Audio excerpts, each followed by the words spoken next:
mila pertsonek erabiltzen dituzte egunero Donostiako autobusak. 27 autobus lineek lotzen dituzte hiriko auzo ezberdinak, eta zerbitzu guztien puntualtasuna 188koa da. Puntualtasun datuek azken 2 urteetan nabarmen hobera egin dute. Besteak beste, semaforoetan autobuseik lehentasuna emateko sistema indarrean jarri zelako. Hiriberneko trafikoa arautzeko semaforoak ezinbestekoak dira. Hala ere, ibilgailuen joan etorrien abiadura mantsotu egiten dute, eta autobusak geltokira garaiz iristeko oztopo ere izan daitezke. Horregatik pentsatzen genuen, autobusak behar zuenean lehenago iritsi edo atzerapenekin dagoenean, pentsatzen dugu, importantea, garrantzitsua dela, semaforoa posible baldin bada, berde jartzea eta aukera ematea autobusai lehenago iristea geltokira. Eta hori, usten dugu, oso garrantzitsua dela garraio publikarentzat. Errailen gaineko tranbien joan etorriek lehentasuna izaten dute beti, eta haiek pasatzean oinezko eta gurpildunei semaforoa gorri jartzen zaie. Naiz eta horrelako esperientziarik autobusetan aurrez ez ezagutu, semaforoek autobusei lehentasuna emateko berariazko sistema diseinatu zen Donostian. Kataluniako Unibertsitate Politeknikoaren lan teoriko batean oinarriturik, Donostiako autobusen eraginkortasuna hobetzeko lanari ekin zioten Debus Donostiako udala, Indra eta Telben enpresek. Lan horren emaitza da, semaforoetan autobusei lehentasuna ematen dien sistema. Donostiako 82 semaforok eskain dezakete lehentasuna. Erdiguneko 14 eremutan kokatuta, bidegurutzeetako trafikoa arautzen dute semaforo horiek guztiek. Tranbienekin alderatuz, autobusen lehentasun sistemak badu desberdintasunik. Sistema malgua da, eta unean uneko beharretara egokitzen da. Ondorioz, linea guztietan ez da aldi berean indarrean izaten, eta autobus guztiei ez zaie lehentasuna ematen. Flexiblea jarri nahi gendun, bakarrik martxan jartzeko autobusak behar duenean.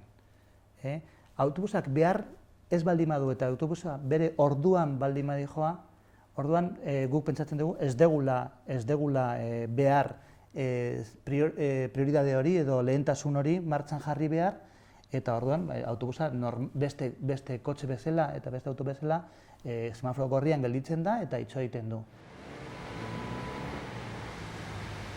Sistema abian jartzeko ezinbesteko tresna GPS-a da. Satelite bidez, ibilgailuen jarraipena egiten da, eta horri esker, uneoro haien kokapena ezagutzen da. Sistema osoa hemen gainean oten da. Hemen barruan, GPS-ko sistema eta SAE guk deritzugun bezala, SAE-ko sistema hemen hiltzen da. Sistema hori hemendik bialtzen du satelite batea, eta satelite horrek goian dakagun, zentroan dakagun sistemak hartzen du seinale hori. Autobusen joan etorriak ere, minutuko zehaztasunarekin araututa daude. Ibilgailua non dagoen jakin ez ezik, non egon behar lukeen ere ezagutzen da. Beraz, aurre ikusitako ordutegiarekiko atzerapena duten autobusek lehentasuna eska dezakete. Autobusek satelitera bidalitako seinalea Debus konpainiaren kontrol gelan jasotzen da, eta handik udaletxeko mugikortasun zentrora bidali. Sistema erabat automatizatuta dago, bai eskaera, bai erantzuna, giza parte hartzerik gabe egiten da. Hori egiten da, 2 edo 3 segundutan informazio guzti hori egiten da, eta inor parte hartu gabe. Linea bakoitzak ezarrituta dazka atzerapen denbora batzuk. Zenbat eta atzerapen handiago eraman, autobus horri edo zerbitzu hori lehentasun semaforikoa lehenago piztuko zaio. Debuseko kontrol gelako ordenagailuetan autobusak kolore ezberdinetako puntutxoen bidez irudikatzen dira. Garaiz doazen autobusen kolorea berdea da. Denboraz larri doazenena horia da, eta naranja da atzerapenarekin joan eta lehentasuna eskatzen dutenena. Onartutako lehentasun eskaerei erantzun ezberdina eman dakieke.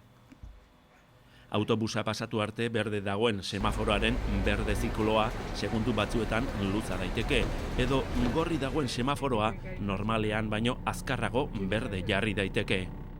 Badaude kale nagusi batzuetan linea bat baino gehiago pasatzen diran zerbitzuak.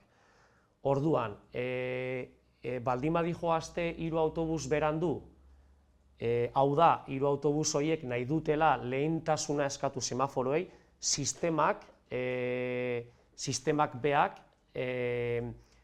ez die inoiz 2 autobus baino gehiagori kasu egiten.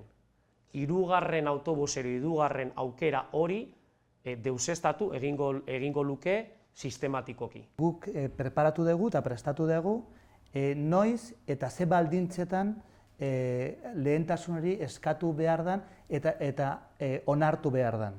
Eta orduan arau horien arabera ematen zaio edo zaio ematen. Autobusaren puntualtasuna bermatzeko eta abiadura komertziala mantentzeko indarrean jarritako sistemari beste erabilera batzuk ere aurkitu zaizkio.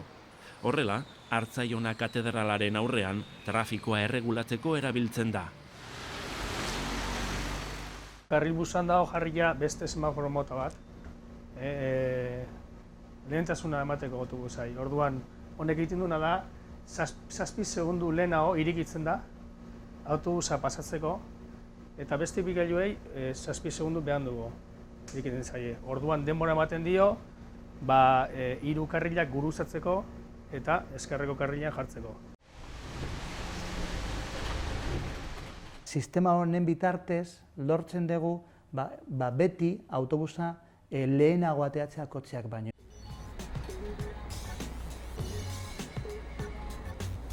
Donostia alderik alde zeharkatzen duten autobusek, hiriko semaforoei egunero 800.000 lehentasun eskaera egiten dizkiete.